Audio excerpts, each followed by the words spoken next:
Mình thương nhau em thương anh còn đâu em không cố tình cũng như anh nhiều thương nhau ta chẳng cần vào đó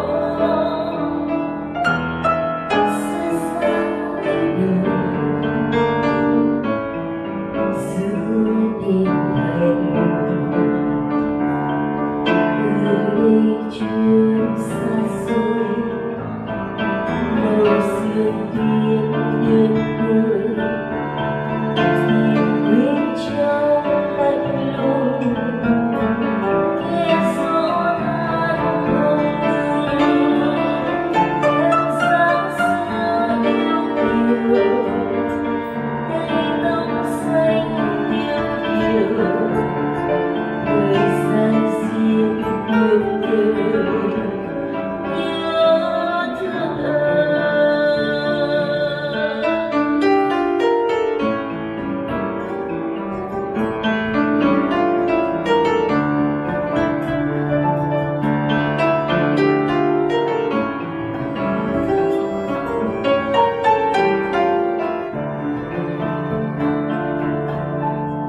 còn đâu đâu sao không được im vắng chỉ muốn chiếc đầu lúc xuân sang còn đâu nữa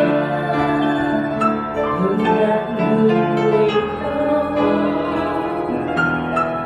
môi má đã tình đẹp và thời gian đã trôi mau tình mình lén đi sâu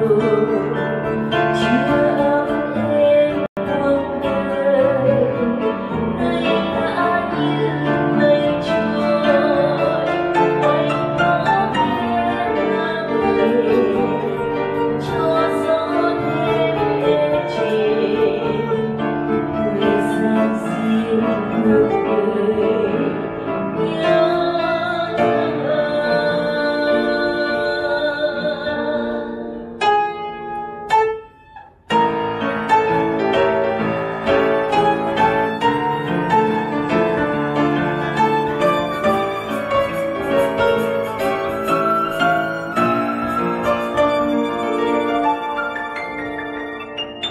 anh có hay mong chiều